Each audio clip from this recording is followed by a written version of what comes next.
सगळ्यात पहिले तर हा DM वाचा, मला काय रिसीव्ह झाला आहे. या दीदीचं म्हणणं आहे की ताई मला बोलता येतं मिनी ब्लॉग व्हॉइस ओव्हरसाठी, पण समजत नाही की 1-2 मिनटं एवढं काय बोलत बसायचं. तर जय भीम, जय शिवराय, सगळ्यांना स्वागत आहे तुमचं माझ्या मिनी ब्लॉगमध्ये. जेव्हा कोणी मिनी ब्लॉगिंग स्टार्ट करतं ना, तर सगळ्यात पहिला आणि मोठा प्रश्न हाच असतो की बोलायचं काय.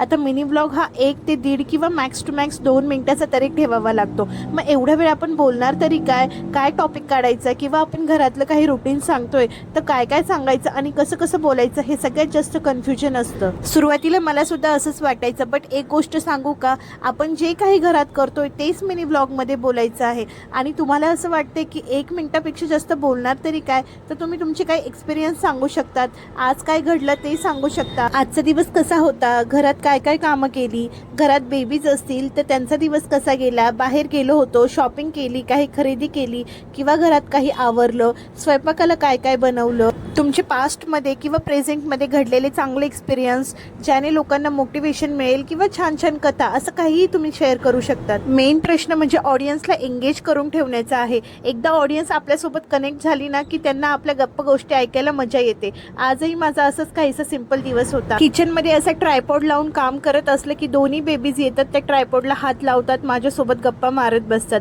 स्वयंपाकामध्ये मी आज भेंडीची भाजी, डाळ, भात आणि चपात्या केल्या होत्या. सासूबाईंसाठी एक बाजरीची भाकरी सुद्धा बनवायची होती. आता मला बाजरीची भाकरी काय व्यवस्थित जमत नाही, नेहमी त्याच बनवतो आमच्या सगळ्यांसाठी, बट आज मी त्यांना म्हणले की मी सुद्धा ट्राय कर, आणि बऱ्यापैकी मला बाजरीची भाकरी आज जमलेली आहे. तर चला, अशाच व्हिडिओसाठी लाईक आणि फॉलो करा. भेटूया आता पुढच्या व्हिडिओमध्ये. Bye bye, take care.